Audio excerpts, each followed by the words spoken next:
नमस्कार दोस्तों, भारतीय साक्ष्य अधिनियम 2023 की सीरीज में पिछली वीडियो में हम लोगों ने देखा एविडेंस का मीनिंग क्या होता है, साक्ष्य का अर्थ क्या होता है। दोस्तों, मैं आपसे उम्मीद करता हूं कि जैसा मैंने पीछे बताया आपको कि आप मोटा रजिस्टर जो केवल और केवल एविडेंस एक्ट के लिए, भारतीय साक्ष्य अधिनियम के लिए रखेंगे, वो आप जरूर लेकर साथ में बैठे होंगे और मटेरियल फैक्ट्स को आप जरूर नोट करेंगे। जो सीरियस स्टूडेंट्स हैं उनको जरूर ऐसा करना चाहिए। मैंने बताया था आपको कि एविडेंस के पहले पार्ट ओरल एविडेंस मौखिक साक्ष्य को पढ़ने के साथ साथ आपको दो सेक्शन नंबर 54 एंड 55 ऑफ भारतीय साक्ष्य अधिनियम 2023 जरूर पढ़नी होगी, अदरवाइज अधूरा ज्ञान रह जाएगा, आपसे कहीं ना कहीं मिस्टेक हो जाएगी। और आज की जो वीडियो होने वाली है वो प्रैक्टिकल एग्जाम्पल्स के आधार पे मैं आपको समझाने की कोशिश करूंगा, जिससे कि आपको लगने लगेगा कि हाँ, भारतीय साक्ष्य अधिनियम कोई बड़ी बात नहीं है, टफ नहीं है, बहुत आसान है और प्रैक्टिस में आप लोगों को बहुत हेल्प करेगी और क्वेश्चन तो आप बड़ी आसानी से सॉल्व कर ही देंगे। तो मैं थोड़ा सा ब्रीफ आप लोगों को बताना चाहूंगा सेक्शन नंबर 3 का। हिंदी और इंग्लिश दोनों में बात करेंगे दोस्तों। मैं इस तरीके से वीडियोस बनाता हूं कि हिंदी मीडियम वाले स्टूडेंट्स को भी बहुत आसानी से वो शब्द समझ आ जाएंगे और ये मीनिंग भी समझ आ जाएगा। तो सेक्शन 3 जब हमने देखी, ये सेक्शन 3 भारतीय साक्ष्य अधिनियम की है और यही इंडियन एविडेंस एक्ट में सेक्शन नंबर 5 हुआ करती थी। और इसमें कहा गया था, मैं शॉर्ट में बता रहा हूं, डिटेल मैंने ऑलरेडी बता दी है, evidence may be given of existence and non existence of every fact in issue and relevant facts. तो एविडेंस केवल दो बातों के लिए दी जा सकती है, विवादक तथ्य के लिए और सुसंगत तथ्य के लिए। तो इस सेक्शन को डिटेल में समझने के लिए आपको जानना था रेलेवेंट फैक्ट क्या होते हैं, पढ़ा दिया हमने। फैक्ट्स इन इशू क्या क्या होते हैं, पढ़ा दिया हमने। हालांकि इसकी मेरी जो कंप्लीट वीडियो है फैक्ट इन इशू की, उसका एक क्लिप मैंने कल डाला था, आप लोगों ने उम्मीद करता हूं वो देख लिया होगा। एविडेंस क्या होती है वो भी हमने बता दिया है। इन सबको जानने से पहले आपको जानना था कि फैक्ट्स क्या होते हैं, तथ्य क्या होते हैं। तो तथ्य के बारे में भी हमने डिटेल में वीडियो बना दी है। अब मैं प्रैक्टिकल के थ्रू इस एविडेंस को और आगे समझाने की कोशिश करता हूं। अभी मैंने बताया आपको कि जो एविडेंस दी जा सकती है, साक्ष्य दिया जा सकता है, दो बातों के लिए दिया जा सकता है। नंबर 1 विवादक तथ्य के लिए, फैक्ट इन इशू के लिए। नंबर 2 रेलेवेंट फैक्ट, सुसंगत तथ्य के लिए। तो मैं एक एग्जांपल लेकर आपको दिखाता हूं कि किस तरीके से एविडेंस दी जा सकती है और section number 54 and section number 55 का इसमें क्या रोल होगा और वो कहती क्या है। तो मैंने एग्जांपल लिए हैं, एक रेलेवेंट फैक्ट के बारे में बात करूंगा मैं और वो होगा इफेक्ट। इसके बारे में मैं आज थोड़ा सा बात करूंगा और हालांकि पढ़ाऊंगा डिटेल में इसको बाद में, बट एक एग्जांपल के लिए आज आप लोगों को समझाने की कोशिश करता हूं कि एविडेंस कैसे दी जाती है और किस तरीके से कनेक्टेड होती है, जिससे कि आपको लगेगा कि हाँ, एविडेंस एक्ट आसान है। तो मैंने 3 एग्जांपल यहां लिखे हैं। एक केस है मर्डर का, बट मर्डर बाय शूटिंग, किसी को गोली मारकर उसकी हत्या कर दी गई है, एक एग्जांपल होगा। दूसरा होगा रेप विदाउट कंसेंट, कि विदाउट कंसेंट मैंने इंटेंशनली लिखा है, जानबूझकर लिखा है। और तीसरा केस है राइट्स का, दंगों का। इन तीनों के बारे में मैं थोड़ा थोड़ा बात करूंगा। देखिए, जब एक मर्डर किया जाएगा गोली मार के, तो अब आपको पिक्चराइज करना है कि क्या होगा। ए है, इसने बी को गोली मारी है दोस्तों, तो क्या होगा कि ए के हाथ में एक पिस्टल रही होगी, जिसने पिस्टल का ट्रिगर दबाया और वो पिस्टल से गोली निकली और वो गोली निकलकर बी को लगी। जब गोली बी को लगी तो बी की बॉडी में कोई इफेक्ट डालेगी, उसके बॉडी में घुसेगी तो एक एंट्री पॉइंट भी होगा और हो सकता है कि ये गोली बॉडी में घुसने के बाद बाहर भी निकल जाए, तो एक बाहर निकलने का पॉइंट भी होगा, जिसे एग्जिट पॉइंट भी बोलेंगे। और अगली बात कि जब ये बॉडी में गोली लगेगी तो ब्लड भी निकलेगा और ब्लड लॉस होगा, या हो सकता है कि अंदर कोई पार्ट, इंपॉर्टेंट पार्ट बॉडी का उस गोली ने डैमेज कर दिया, इन सभी के कारण इस बी की हो गई डेथ। अब डेथ जैसे ही हुई तो ये बी गिर गया जमीन पर, और अब जो जमीन पर बी पड़ा हुआ है वो बी नहीं है, बी की डेड बॉडी है। इस पिक्चराइजेशन को थोड़ा सा आप ध्यान रखेंगे, एक एक स्टेप को आप ध्यान रखेंगे। तो यहां पर मैंने कौन सा रेलेवेंट फैक्ट लिया है? मैं इफेक्ट आपको दिखाना चाह रहा हूं, प्रभाव क्या होते हैं। जैसे अब इस इंसिडेंट में ये एक फैक्ट इन इशू है दोस्तों कि बी का मर्डर हुआ है, ये एक फैक्ट इन इशू है। ब्रीफ में थोड़ा सा बता दूं मैं फैक्ट इन इशू को, जिन लोगों ने मेरी वीडियो नहीं देखी है वो थोड़ा सा ब्रीफ में बता दूं, अदरवाइज ये बातें आपको समझ नहीं आएगी। विवादक तथ्य का मतलब होता है कि कोई ऐसा एक फैक्ट है जो उस वीडियो में मैंने बताया 24 कॉम्बिनेशंस में से किसी भी एक कॉम्बिनेशन को उत्पन्न करता हो। कोई भी एक फैक्ट किसी भी 24 कॉम्बिनेशंस में से किसी भी एक को उत्पन्न करता होगा तो ये फैक्ट विवादक तथ्य कहलाएगा।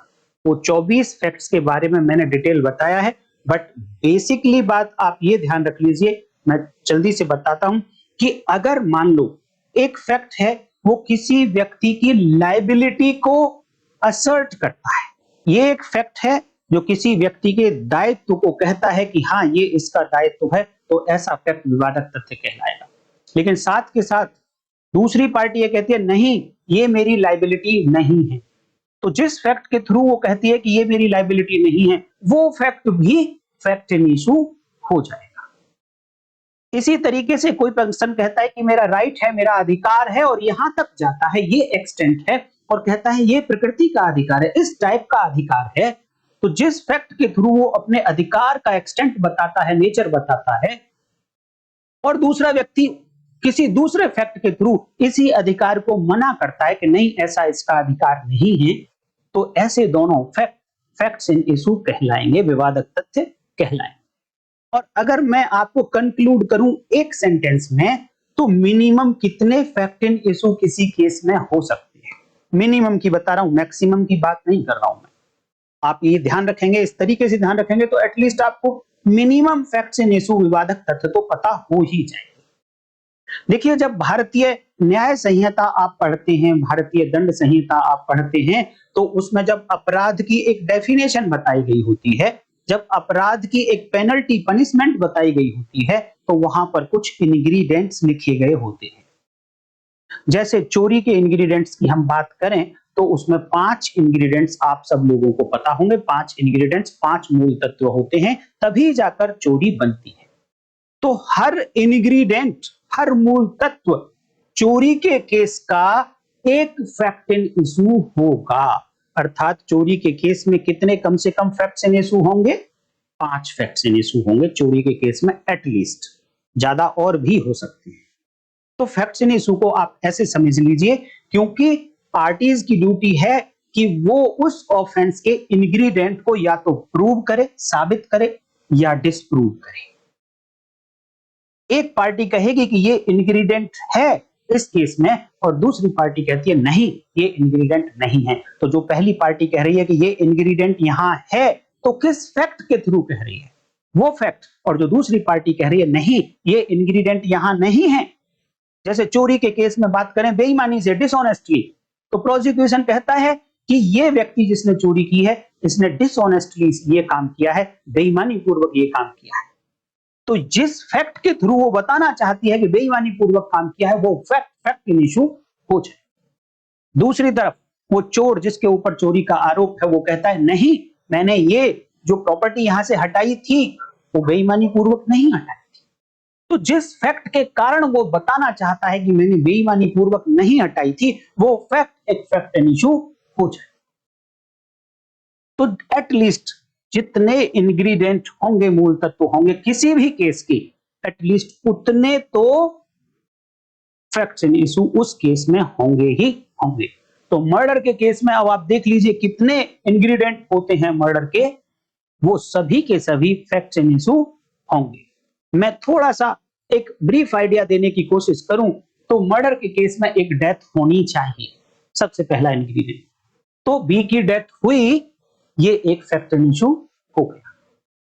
अब जिस व्यक्ति ने ये डेथ की उसने कोई एक्ट किया होना चाहिए, तो उसी व्यक्ति ने एक्ट किया है, उसी व्यक्ति के एक्ट से डेथ हुई है, ये दूसरा फैक्ट इशू हो गया। अब केवल डेथ कर देने मात्र से कोई डेथ मर्डर में कन्वर्ट नहीं हो जाती है। वो डेथ उन डेथ की सेक्शंस में जो कल्पेबल होमिसाइड और मर्डर की डेफिनेशन में जो इंटेंशंस लिखी, नॉलेज लिखी, जो मेंसरिया लिखा है, आशय लिखा है, उस मेंसरिया के साथ अगर डेथ की गई है तभी ये डेथ मर्डर की कैटेगरी में आएगी। तो क्या वो एक्ट, जिस एक्ट के कारण, कार्य के कारण ये डेथ हुई भी की, वो एक्ट ए ने उसी इंटेंशन से किया था, मारने की इंटेंशन से ही किया था, ये मर जाएगा व्यक्ति उस एक्ट से ऐसी नॉलेज के साथ किया था, तो वो इंटेंशन और वो नॉलेज एक फैक्ट इन इशू हो गई। इस तरीके से आप फैक्ट इन इशू को समझ लेना। क्यों मैं इतना बता रहा हूं? आज की वीडियो थोड़ी लंबी हो सकती है, बट पेशेंटली आप देखिए, इतना ज्ञान मिलने वाला है आज आपको कि आपका कॉन्सेप्ट क्लियर होता चला जाएगा और आपको इजी भी लगेगी चीजें।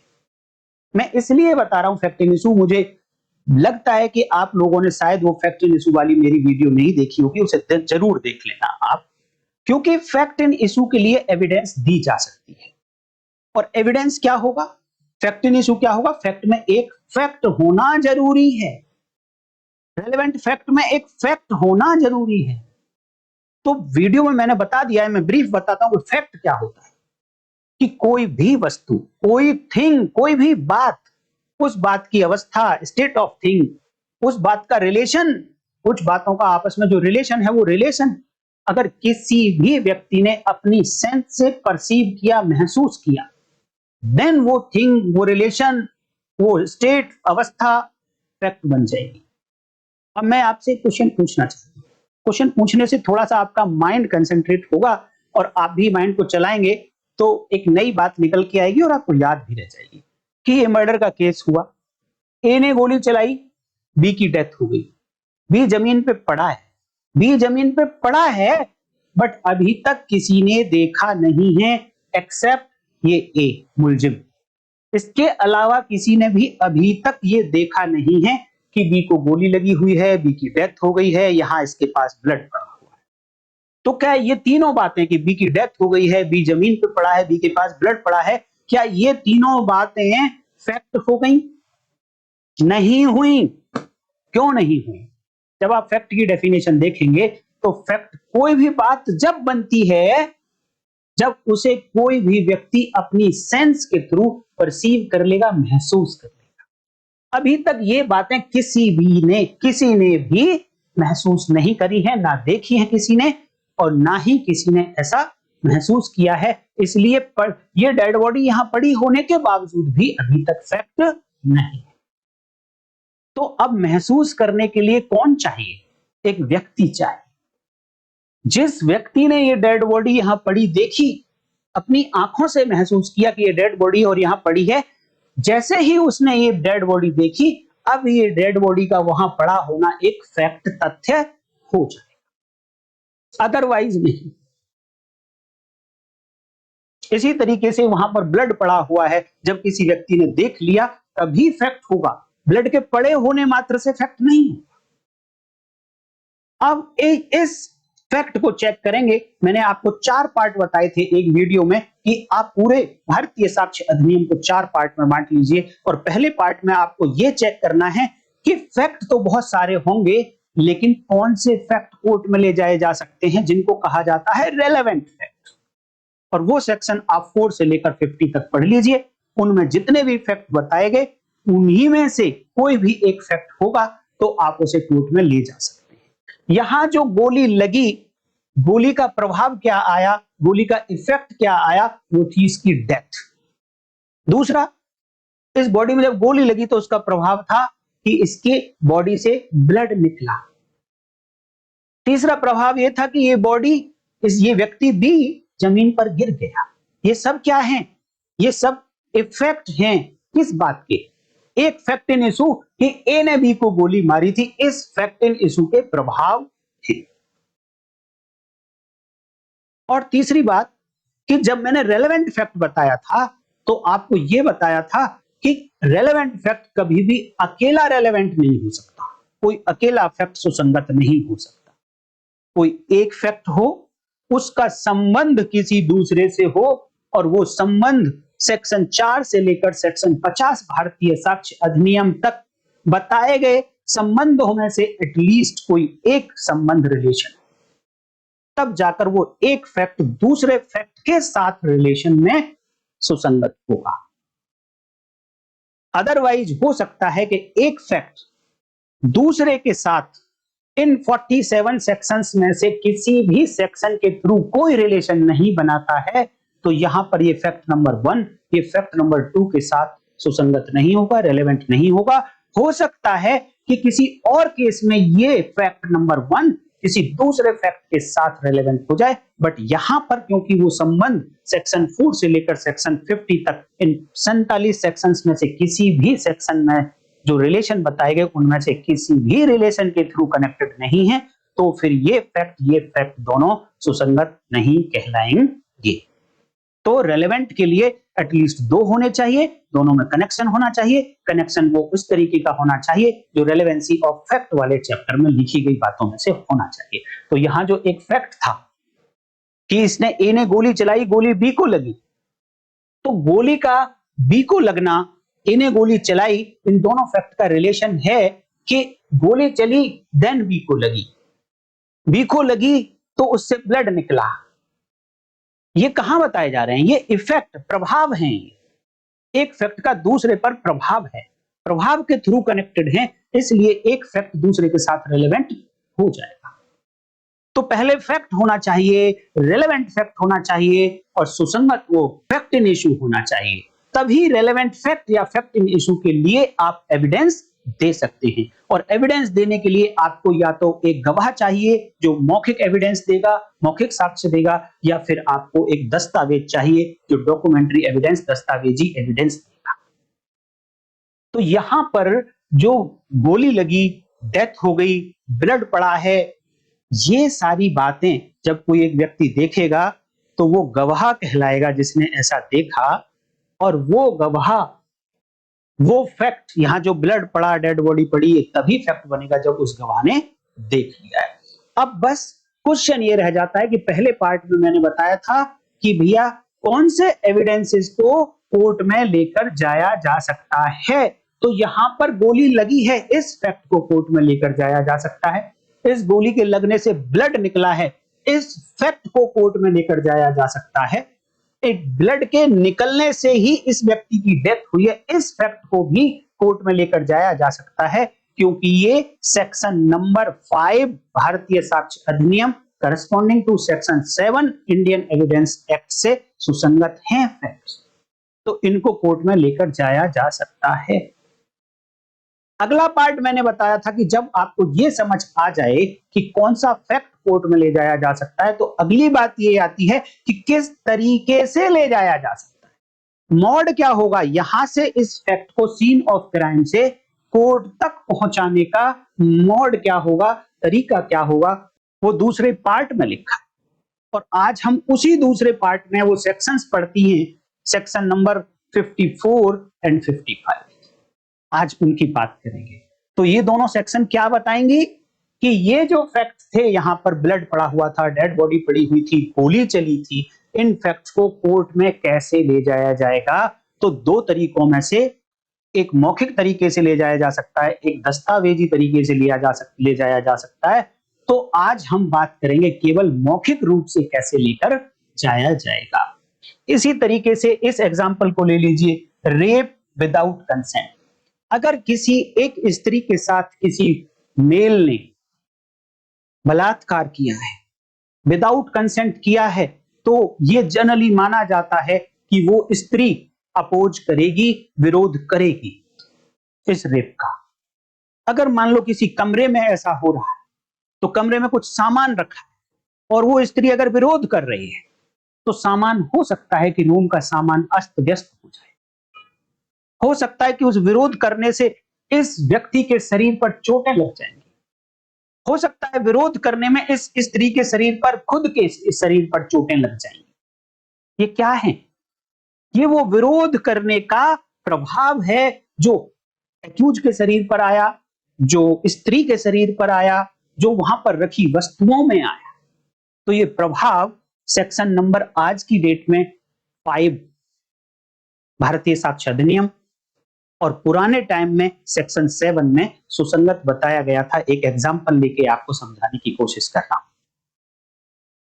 तो इस फैक्ट को कि इस स्त्री के शरीर पर कुछ चोटें आई, एक्यूज के शरीर पर कुछ चोटें आई, यहां पर जो सामान पड़ा था वो अस्त व्यस्त हो गया है, ये फैक्ट हैं और रेलेवेंट फैक्ट भी हैं, तो इनको कोर्ट में लेकर जाया जा सकता है। लेकिन क्वेश्चन उठता है कि यहां से इन फैक्ट्स को कोर्ट के सामने कैसे लेकर जाया जाएगा।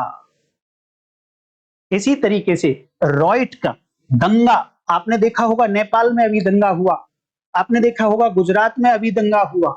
तो दंगे में क्या होता है, बहुत सारी भीड़ होती है, उस भीड़ को जो मन में आता है वो भीड़ करती जाती है। किसी गाड़ी को आग लगा दी, किसी गाड़ी के शीशे तोड़ दिए, किसी घर में आग लगा दी, किसी व्यक्ति को चोट पहुंचा दी।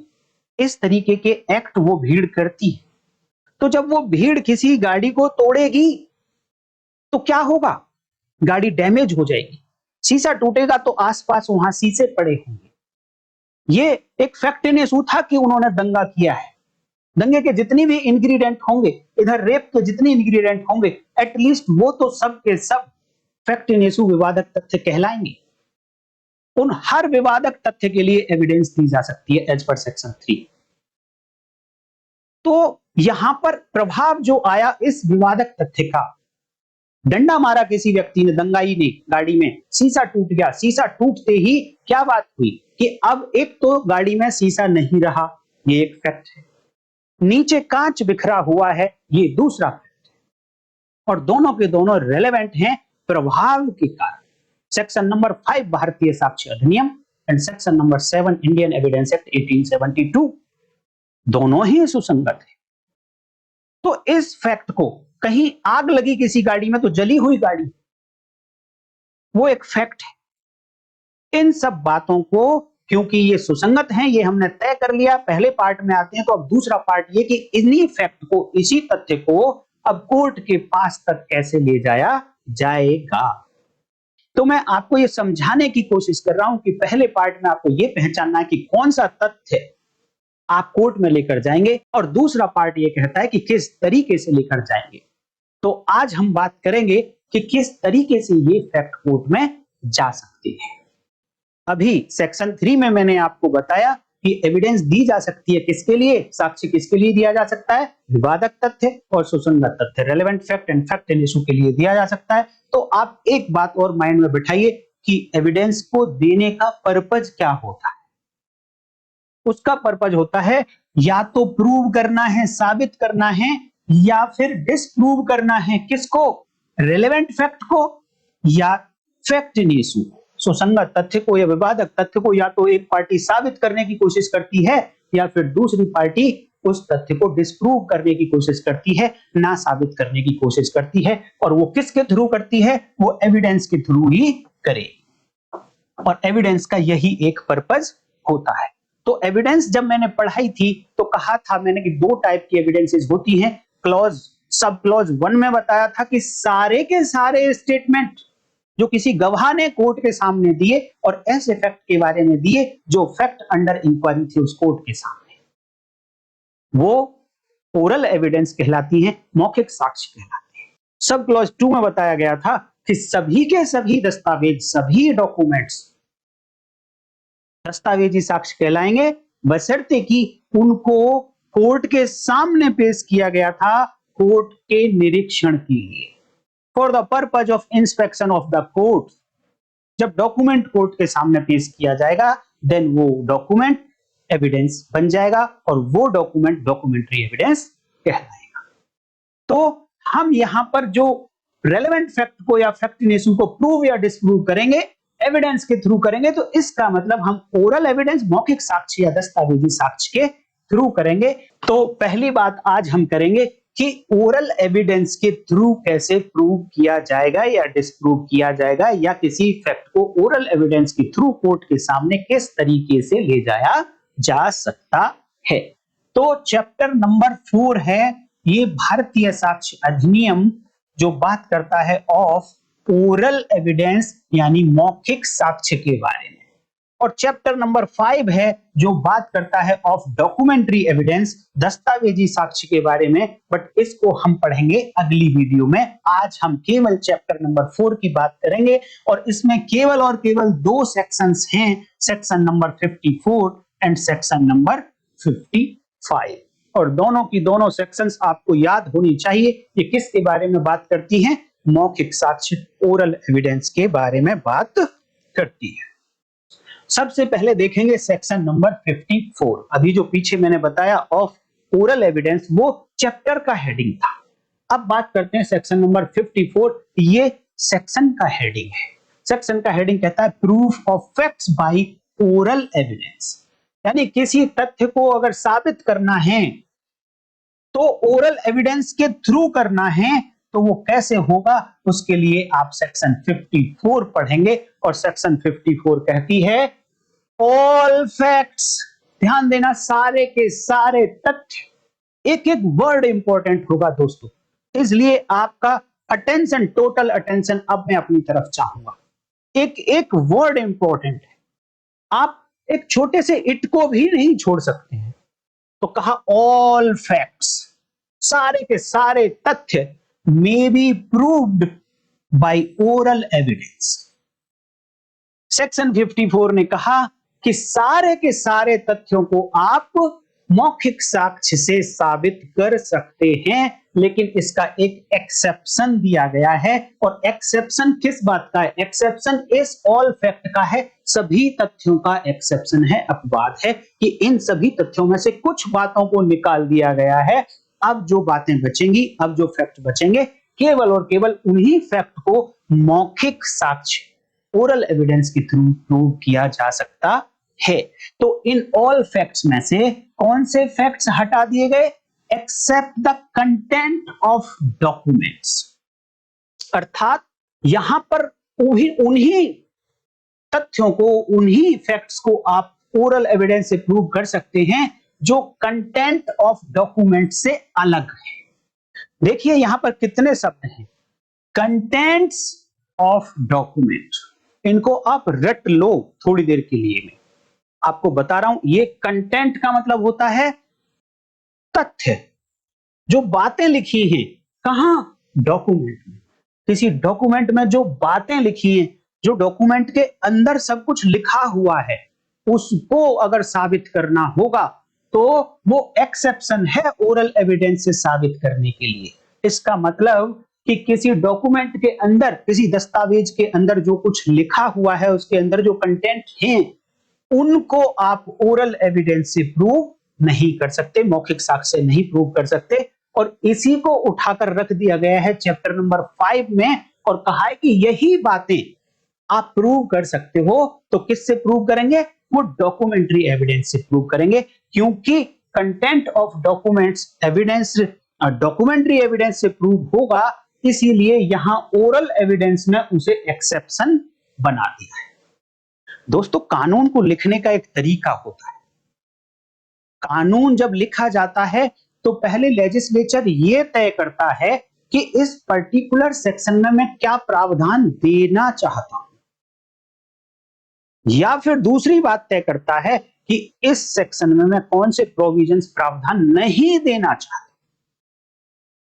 तो जो देना चाहता है, लिखते समय कंसंट्रेशन उस पर होता है, या फिर जहां नहीं देना चाहता है उस सेक्शन में, तो लिखते समय प्रोविजन को कंसंट्रेशन नहीं देने के ऊपर होता है। तो आप क्या बताएंगे कि इस सेक्शन में, सेक्शन 54 में लेजिस्लेचर की क्या इंटेंशन थी? यहां कुछ देना चाहता है या यही दिया बस? सेक्शन 54 में नहीं दिया उन्होंने कि कंटेंट ऑफ डॉक्यूमेंट्स को अगर प्रूव करना होगा तो ऐसे फैक्ट को रोक रहा हूं मैं सिर्फ 54 में, अदरवाइज बाकी के सारे फैक्ट्स को ओपन छोड़ दिया कि डॉक्यूमेंट के कंटेंट के अलावा कुछ भी क्यों ना हो, वो सब आप ओरल एविडेंस से प्रूव कर देना।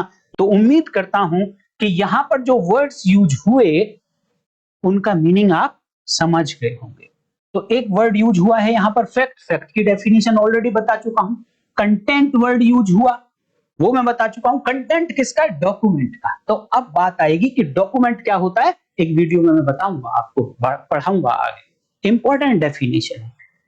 अगला वर्ड यूज हुआ कि इसको प्रूव किया जाएगा। प्रूव की भी डेफिनेशन दी गई है, प्रूव्ड, डिसप्रूव्ड, नॉट प्रूव्ड, तीनों की डेफिनेशन मैं पढ़ाऊंगा। उसके बाद में बाई ओरल एविडेंस, और ये ओरल एविडेंस मैं आपको पढ़ा चुका हूं। एविडेंस जब पढ़ाया था, एविडेंस को अगर याद रखना है तो सेक्शन 2 सबसेक्शन 1 और ई फॉर एविडेंस होता है, इसलिए क्लॉज ई में एविडेंस की डेफिनेशन दी गई। और उसकी जब सब क्लॉज 1 पढ़ी थी तो वहां पर ओरल एविडेंस की डेफिनेशन थी। तो ये हम ऑलरेडी पढ़ चुके हैं, ये पढ़ चुके हैं, ये पढ़ाएंगे और ये पढ़ाएंगे। तो ये हुई सेक्शन 54। अब इसकी नेक्स्ट सेक्शन 55 भी इससे कनेक्टेड है। सेक्शन 55 का हेडिंग देखिए, oral evidence may be direct. देखिए आप चैप्टर का ध्यान रखिए, कौन सा पार्ट पढ़ रहे हैं आप एविडेंस का, वो ध्यान रखिए। हम अब वो पार्ट पढ़ रहे हैं कि ये फैक्ट कोर्ट में जाएगा कैसे। तो पहली बात तो ये हो गई कि कोई भी फैक्ट क्यों ना हो, उसे आप ओरल एविडेंस से ले जा सकते हैं। पहली बात तो ये होगी। अब अगली सेक्शन बताती है कि भैया ओरल एविडेंस कैसे जाएगी कोर्ट में। तो oral evidence to be direct, जो मौखिक साक्ष्य होगा वो बिल्कुल सीधे होना चाहिए, एकदम डायरेक्ट होना चाहिए।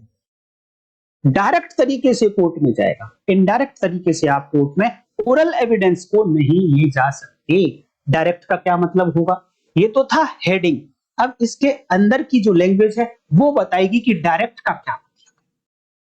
अभी बहुत इंपॉर्टेंट बातें आने वाली हैं, आपकी अटेंशन लूज नहीं होनी चाहिए आज की वीडियो में। और अगर आपको लग रहा है कि हाँ अच्छी है वीडियो तो लाइक जरूर कर दीजिए, साथ में हाइप कर दीजिए। जो नए लोग हैं चैनल को सब्सक्राइब कर लीजिए और शेयर कर दीजिए एक दो भाइयों के साथ में, तो मुझे और अच्छा लगेगा। इसके अंदर की जो सेक्शन 55 के अंदर जो लैंग्वेज यूज हुई है, देखिए पढ़िए, oral evidence shall be direct. Oral evidence shall be direct, shall word use हुआ है। इसका मतलब किसी भी कंडीशन में आपको जब ओरल एविडेंस देनी होगी तो वो डायरेक्ट चाहिए, सीधे चाहिए, फर्स्ट हैंड इंफॉर्मेशन चाहिए, सेकंड हैंड इंफॉर्मेशन नहीं, फर्स्ट हैंड इंफॉर्मेशन। कैसे, अभी आऊंगा। आपने हियर से एविडेंस पढ़ा होगा। हियर से का मतलब सुनी सुनाई बातें। सुनी सुनाई बातों का क्या मतलब है उसको भी एक्सप्लेन करूंगा मैं, अभी आज की वीडियो में करूंगा, इसलिए थोड़ा सा आप कंसंट्रेट रहिएगा। तो oral evidence shall be direct. अब जो एक्स्ट्रा वर्ड्स लिखे हैं उनका क्या मतलब है भैया, in all cases, in all cases whatever, उन सभी मामलों में, चाहे कुछ भी मामले क्यों ना हो, उन सभी मामलों में जो मौखिक साक्ष्य होगा वो डायरेक्ट होना चाहिए, प्रत्यक्ष रूप से जाना चाहिए कोर्ट के सामने। इफ, उन केसेस में, अगर इट रेफर्स टू, इट का मतलब इट ओरल एविडेंस के लिए वर्ड यूज हुआ है। ओरल एविडेंस का मतलब किसी गवाह का बयान के लिए यूज हुआ है। और ये गवाह का बयान कहां, कोर्ट के सामने। किसके बारे में, किसी तथ्य के बारे में। और वो तथ्य कैसा होना चाहिए, अंडर इंक्वायरी होना चाहिए, जांचाधीन होना चाहिए उस कोर्ट के सामने, किसी भी सूट और किसी प्रोसीडिंग में होना चाहिए। तो ये इट वर्ड यूज हुआ कि ये ओरल एविडेंस में अगर रेफर की गई है किसी भी मामले में, किन किन बातों के लिए, तो उन सभी बातों के लिए जब ओरल एविडेंस दी जाएगी तो वो प्रत्यक्ष रूप से होना चाहिए, डायरेक्ट होना चाहिए। और मामले क्या क्या हैं, जिस तरीके से देखो, अब यहां पर 4 मामले बताए गए हैं। जब मैंने फैक्ट्स आपको पढ़ाया था तो उसमें बताया था कि कुछ भी किसी व्यक्ति ने अपनी सेंसेस से, अपनी इंद्रियों से कुछ भी महसूस किया, वो तथ्य की कैटेगरी में आएगा। उन्हीं बातों को यहां थोड़ा ध्यान रखिएगा। अब किसी भी व्यक्ति ने, विटनेस ने देखा है कि महसूस किया है अपने इंद्रियों से, तो वो विटनेस जो बयान देगा कोर्ट के सामने जाके, वो मौखिक साक्ष्य कहलाएगा। और वो डायरेक्ट होना चाहिए। डायरेक्ट का मतलब है, नंबर 1 बात कहा, a fact which could be seen, ऐसा तथ्य, क्योंकि तथ्य तो मैंने आपको बताया करोड़ों होते हैं और कुछ भी हो सकता है। एक तथ्य को देखा जा सकता है, एक तथ्य को देखा नहीं जा सकता बल्कि सुना जा सकता है। एक तथ्य को देखा भी नहीं जा सकता, सुना भी नहीं जा सकता, लेकिन सूंघा जा सकता, महसूस किया जा सकता। तो यहां पर कैसा तथ्य है? जिसको देखा जा सकता है। A fact which could be seen, जिसको देखा जा सकता था, ऐसा अगर फैक्ट है तो it must be the evidence of a witness who says he saw it. ध्यान देना, मर्डर के केस से कनेक्ट करते हैं कि वहां पर ब्लड के स्टेन्स पड़े हैं, खून के धब्बे पड़े हैं, खून पड़ा हुआ है, डेड बॉडी पड़ी हुई है, डेड बॉडी के आगे एक बुलेट का एंट्री पॉइंट है, पीछे एग्जिट पॉइंट है। ये सब क्या है? फैक्ट है। और इन फैक्ट्स को, कैसे फैक्ट्स हैं ये? इन फैक्ट्स को देखा जा सकता है, क्योंकि फैक्ट तो तभी फैक्ट बनेगा, कोई भी वस्तु जब फैक्ट बनेगी, कोई भी बात जब फैक्ट बनेगी जब इंद्रियों से महसूस हो जाएगी। तो ऐसा फैक्ट था कि जो देखा जा सकता है। तो ये मर्डर के केस में, वो रेप के केस में रूम का डिस्टरबेंस, दोनों की बॉडी पर इंजरी मार्क्स, इन सबको क्या किया जा सकता है? देखा जा सकता है। तो ये कहते हैं कि जब फैक्ट ऐसा हो तो उसके लिए गवाही कौन देगा? डायरेक्ट कैसे होगा ये? तो इसके लिए उस विटनेस का गवाही होगी, उस विटनेस की गवाही होनी चाहिए जो विटनेस ये कहता हो, जो विटनेस ये कहता हो कि ही सॉ इट, उसने देखा है इसको। इट का मतलब क्या है भैया? वो फैक्ट जिसे देखा जा सकता था। हमारे एग्जाम्पल में वो ब्लड स्टेन्स, हमारे एग्जाम्पल में वो डेड बॉडी, हमारे एग्जाम्पल में वो ब्लड इंजरी, वो देखी जा सकती थी। तो वो व्यक्ति, वो गवाह जो ये कहता है कि मैंने खून पड़ा हुआ देखा था, मैंने डेड बॉडी पड़ी हुई देखी थी, मैंने बुलेट के मार्क्स देखे थे डेड बॉडी के ऊपर, तो वही व्यक्ति कोर्ट के सामने जाएगा, वही गवाह होगा और ये कहलाएगा फर्स्ट हैंड इंफॉर्मेशन कि जिसने खुद अपनी आंखों से देखा ब्लड पड़ा हुआ, खुद अपनी आंखों से देखा डेड बॉडी को पड़ा हुआ, वही व्यक्ति गवाही देगा। इट का मतलब वो पड़ा हुआ ब्लड, पड़ी हुई डेड बॉडी, जिसको जिस व्यक्ति ने देखा और वो कहता है कि हां मैंने देखा है उसको। मान लो कि एक सी है, उसने खुद ने देखा कि ब्लड पड़ा हुआ था, इसने जाकर अपनी स्टोरी बता दी अपनी वाइफ को घर पे जाकर, और वाइफ के माइंड में एक पिक्चर बन गई कि हाँ ऐसे ऐसे हुआ था। अब वाइफ कहती है कि यस वहां पर एक ब्लड पड़ा हुआ था। अब वाइफ गलत नहीं कह रही है, सच होने में और प्रूफ होने में अंतर है। वाइफ गलत नहीं कह रही है, ब्लड तो पड़ा हुआ था वहां पर, लेकिन सेक्शन 55 और उसकी क्लॉज 1 कहती है कि अगर फैक्ट ऐसा है कि उसको देखा जा सकता है, ब्लड पड़ा हुआ है तो इसका मतलब ये फैक्ट ऐसा है, इसको देखा जा सकता है। तो कौन सा व्यक्ति गवाही देगा? जिसने इस ब्लड को पड़े हुए देखा है, तो वो हुआ सी, वाइफ नहीं। वाइफ ने नहीं देखा उस ब्लड को यहां पे पड़ा हुआ, तो वाइफ की गवाही नहीं चलेगी, सी गवाही देगा। तभी कहेंगे कि यस ये डायरेक्ट एविडेंस आई है इस ब्लड के रिगार्डिंग, डेड बॉडी के रिगार्डिंग। अब मान लो कि फैक्ट अगर ऐसा है कि जो देखा नहीं जा सकता लेकिन सुना जा सकता है, a fact which could be heard, ऐसा फैक्ट था जिसको सुना जा सकता था, तो वो कोर्ट में कैसे जाएगा? तो it must be the evidence of a witness. इसके लिए केवल और केवल ऐसे गवाह का साक्ष्य होना चाहिए, गवाही होनी चाहिए जो ये कहता हो, हु सेज, जो ये कहता है ही हर्ड इट। फिर से ये इट वो तथ्य है जिसको सुना जा सकता था। सपोज जहां पर ए ने बी का मर्डर किया था, वहां एक दीवार के पीछे मर्डर किया है, इस दीवार के इस साइड में कोई व्यक्ति कोई काम कर रहा था। जब ये ए ने बी को गोली मारी तो गोली की आवाज सुनाई दी इधर काम करने वाले व्यक्ति को, उसने देखा कुछ नहीं है लेकिन आवाज सुनाई दी। और अगर ये व्यक्ति कोर्ट में जाके ये कहे कि हां मैंने गोली के चलने की आवाज सुनी थी, मैंने ही सुनी थी, वो फैक्ट जो सुना जा सकता है, आवाज, वॉइस, साउंड, ये सुनी जा सकती है। अगर इनके बारे में अगर कोई एविडेंस देनी है तो वो मौखिक हो सकती है, लेकिन वो डायरेक्ट होनी चाहिए। डायरेक्ट का मतलब वो व्यक्ति जिसने अपने कानों से सुना है। अब यहां पर सुनने में कंफ्यूजन हो जाता है लोगों को कि हियर से एविडेंस भी तो कानों से ही सुनी होती है, और वही व्यक्ति कहता है कि हाँ मैंने अपने कानों से सुना है। लेकिन भैया क्या सुना है अपने कानों से? वो आवाज, वो आवाज जो बंदूक से निकली थी। आपने वो आवाज नहीं सुनी जो वाइफ को, ये सी ने वाइफ को बताया जाकर, तो वाइफ ने सुना तो है लेकिन इस इट को नहीं सुना। ये इट है जो गन से आवाज निकली थी, लेकिन सी ने जो सुना वो सुना है इस सी के, सॉरी, इस डब्लू ने जो सुना, वाइफ ने जो सुना वो सुना है सी के मुंह से निकले हुए शब्दों को। गोली की आवाज नहीं सुनी, गोली की निकली हुई आवाज को नहीं सुना उसने। तो हियर से में अब आप अंतर समझ गए होंगे कि जो अपने आप में एक रेलेवेंट फैक्ट है या फैक्ट इन इशू है, उसको सुना हो डायरेक्ट किसी ने, तो कहा जाएगा भैया ऐसा ही व्यक्ति, ऐसा गवाह कोर्ट में जाएगा बस, और वही बताएगा कि हाँ मैंने उसको सुना था डायरेक्ट, जो बंदूक से आवाज आई थी मैंने उसको सुना।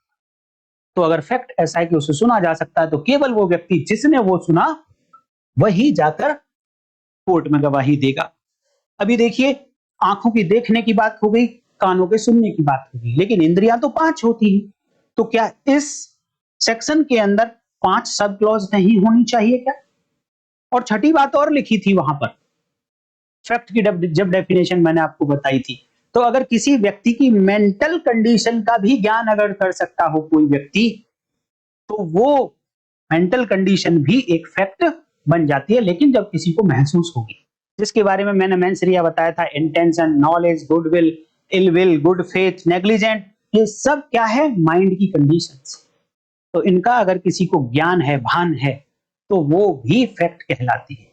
तो क्या 6 क्लॉज नहीं होनी चाहिए इसमें हर बात को समझाने के लिए? जैसे कि आंख वाली बात को समझाया, जैसे कान वाली बात को समझाया, ऐसे ही बाकी जो 3 इंद्रियां बच गई उनके लिए एक ही क्लॉज में बात कह दी, और वो है क्लॉज नंबर 3। क्लॉज नंबर 3 में 3 इंद्रियों की बातों को मिक्स करके, कंसोलिडेट करके एक ही जगह रख दिया और कहा a fact which could be perceived by any other sense. अगर कोई फैक्ट ऐसा है, कोई तथ्य ऐसा है जिसको महसूस किया जा सकता है किसी दूसरी इंद्री के द्वारा। दूसरी इंद्री का क्या मतलब है भैया? क्या इस क्लॉज में कोई पहली इंद्री बताई गई है?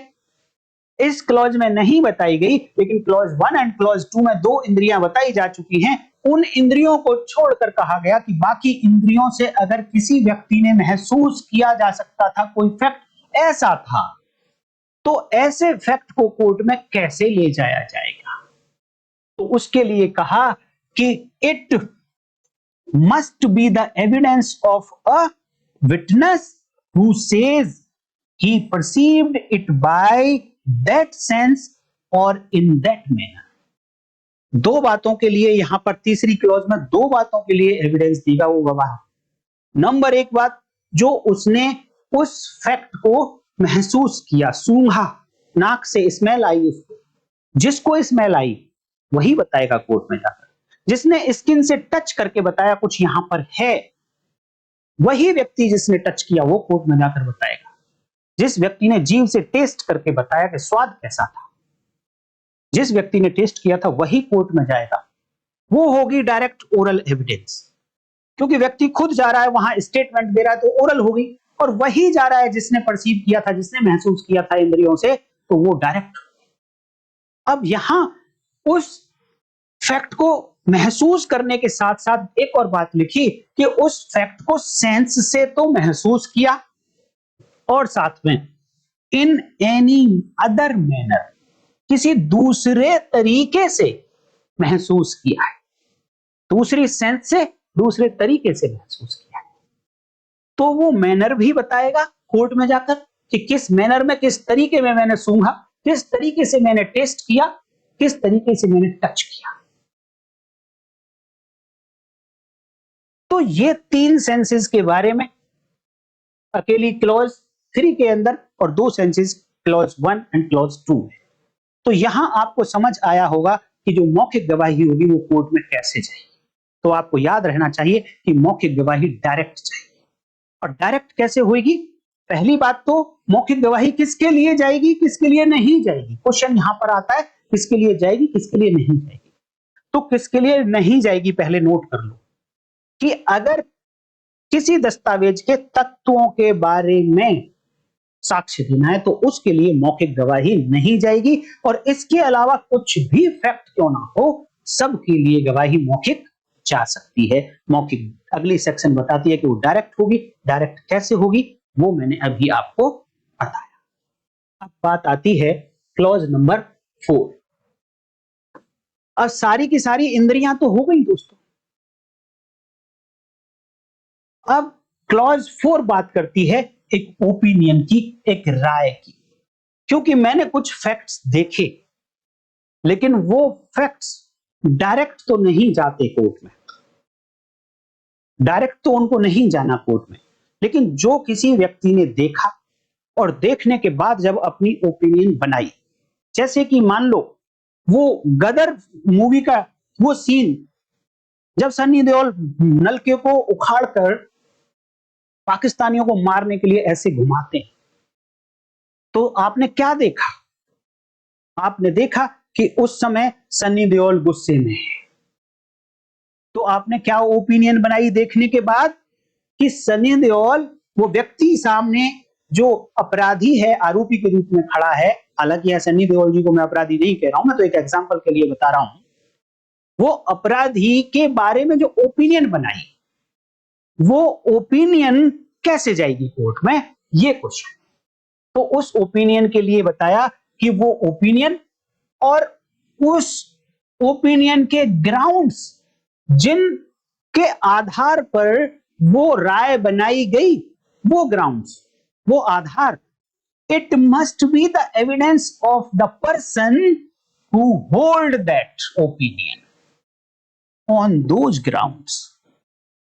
तो जब भी कोई राय के बारे में अगर गवाही देनी है कि किसी व्यक्ति ने क्या राय बनाई थी किसी फैक्ट्स को महसूस करके, तो उस राय के लिए अगर गवाही जाएगी तो केवल और केवल उस व्यक्ति की जाएगी who hold that opinion on those grounds, जिसने ऐसी राय बनाई थी और इन ग्राउंड्स के आधार पर बनाई थी, वही व्यक्ति कोर्ट में जाएगा। और किस किस के बारे में गवाही देगा, वो क्या राय बनाई थी उसने वो, और राय बनाने के लिए क्या ग्राउंड थे उसके सामने, क्या आधार थे जिनके ऊपर उसने अपनी ओपिनियन बनाई, राय बनाई, उनके बारे में जब गवाही देनी होगी तो वही व्यक्ति जाएगा जिसने ओपिनियन बनाई उन ग्राउंड्स पर। तो ये हुआ क्लॉज 4। अब इसमें दो प्रोवाइजो लिखे हैं दोस्तों। प्रोवाइजो नंबर इतना इंपॉर्टेंट नहीं है तो मैं वीडियो के लास्ट में बताऊंगा।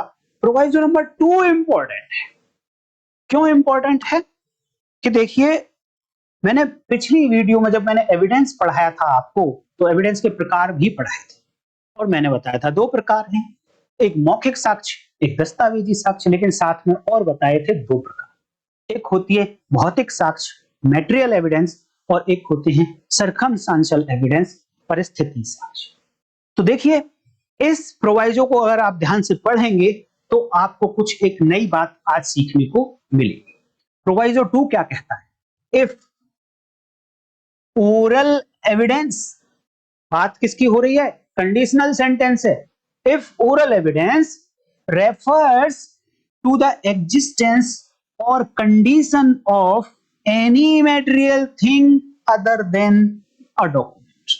हिंदी में बात करते हैं कि मान लो कि किसी व्यक्ति ने, पहले मैं एग्जांपल से आपको समझा देता हूं कि जब ए ने बी का मर्डर किया या ए ने बी का रेप किया या ए बी ने मिलकर कोई दंगा किया, तो मर्डर में वहां ब्लड पड़ा हुआ था, डेड बॉडी पड़ी हुई थी।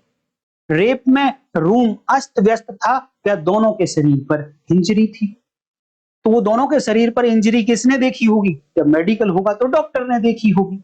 हो सकता है कोई दूसरा व्यक्ति भी देख सकता है, बट जनरली हम मान लेते हैं कि इंजरी के बारे में डॉक्टर अच्छा बता सकता है। और रॉयट्स के मामले में कोई भी व्यक्ति हो सकता है, उसने ये सब कि भाई गाड़ी टूटी हुई है, गाड़ी में आग लगी हुई है, यहाँ पर टायर पड़े हुए हैं, यहाँ पर पेट्रोल की कैन पड़ी हुई है, इस तरीके के फैक्ट्स किसी व्यक्ति ने देखे तो उसने जाकर तो बता दिया कोर्ट में कि हाँ जी, मैं वहां पर मौके पर था और इतने बजे इस जगह पर मैंने देखा था कि एक डेड बॉडी पड़ी हुई है। मैंने देखा था कि उसके पास खून पड़ा हुआ था। मैंने देखा था कि रूम में जो सामान था वो उथला-पुथला पड़ा हुआ था। मैंने देखा था कि कार जली हुई थी, टंकी और वो पेट्रोल का वहां पर कैन पड़ी हुई थी, गाड़ी जली हुई थी। तो ये मौखिक साक्ष्य देते समय वो कैसी बातें कर रहा है गवाह? किसी मटेरियल थिंग के बारे में बता रहा है। किसी भौतिक बातों के बारे में बता रहा है कि मौके पर जहां सीन ऑफ क्राइम था वहां पर कुछ भौतिक मटेरियल चीजें भी पड़ी हुई थी, वो मैंने देखी। तो ये प्रोवाइजो यही कहता है कि जब ओरल एविडेंस किसी भौतिक मटेरियल की एग्जिस्टेंस को या उसकी कंडीशन को रेफर करे, किसी भी मटेरियल थिंग की कंडीशन को या एग्जिस्टेंस को रेफर करेगा, देन क्या होगा भैया?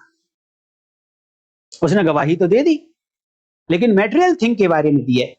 सपोज वहां पिस्टल भी डाल के चला गया था, एक छुट गई, भाग गया जल्दी जल्दी में, तो वो कहता है पिस्टल भी पड़ी हुई थी। अब पिस्टल तो मटेरियल थिंग हो गई, ब्लड तो मटेरियल थिंग हो गया, जली हुई गाड़ी तो मटेरियल थिंग हो गई, भौतिक चीज हो गई। तो इसके बारे में क्या गवाही दी जा सकती है? गवाही तो उन्होंने ओरल तो दे दी, इसके आगे के जो वर्ड्स हैं वो इंपॉर्टेंट हैं। और अगर गवाही, मौखिक गवाही ने किसी मटेरियल थिंग को रेफर किया है तो कोर्ट क्या कर सकती है? The court may require the production of such material thing for its inspection. But कब?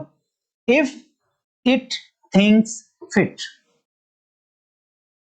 कोर्ट को अगर लगता है, ठीक लगता है, अगर कोर्ट को ठीक लगता है तो वो क्या कर सकती है कि वो जो मटेरियल थिंग की बात आई मौखिक गवाही देते हुए, उस थिंग के लिए कोर्ट कह सकती है कि भाई ये वाली थिंग तो आप मेरे सामने पेश करो, मुझे इंस्पेक्शन करना है, मुझे निरीक्षण करना है इसका, कि ये जो गवाह कह रहा है ये ठीक भी कह रहा है, कि वहां कोई पिस्टल थी भी, क्या सचमुच में वहां कोई ब्लड पड़ा था क्या?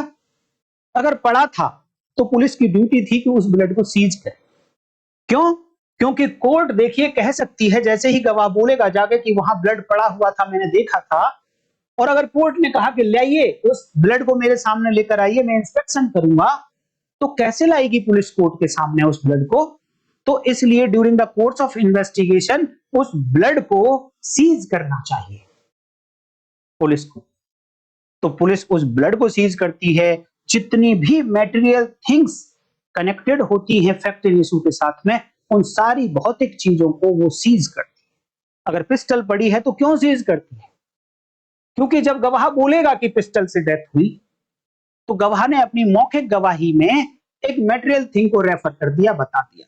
तो अब कोर्ट कह सकता है कि भैया ये तो पिस्टल मेरे सामने आनी चाहिए, मैं तो इसका इंस्पेक्शन करूंगा, देखूंगा कि क्या ये पिस्टल चल भी सकती थी, क्या ये पिस्टल फायर भी कर सकती थी। तो जैसे ही मौखिक गवाही में एक मटेरियल थिंग की बात आएगी तो वो मटेरियल थिंग कोर्ट के सामने जानी चाहिए। ये प्रोसिक्यूशन की ड्यूटी है। तो यहां ये जो मटेरियल थिंग है जिसको कोर्ट के सामने प्रोड्यूस किया जाना है, जब आपने डॉक्यूमेंट पढ़ा था, डॉक्यूमेंट्री एविडेंस पढ़ा था, तो मैंने कहा था all documents produced before the court for the inspection. Document को किस पर्पज के लिए कोर्ट के सामने पेश किया गया था? तब डॉक्यूमेंट्री एविडेंस बने थे तो निरीक्षण के लिए पेश किया गया था। यहां पर मटेरियल को किस पर्पज के लिए पेश किया जा रहा है कोर्ट के सामने? For the purpose of inspection किया जा रहा है।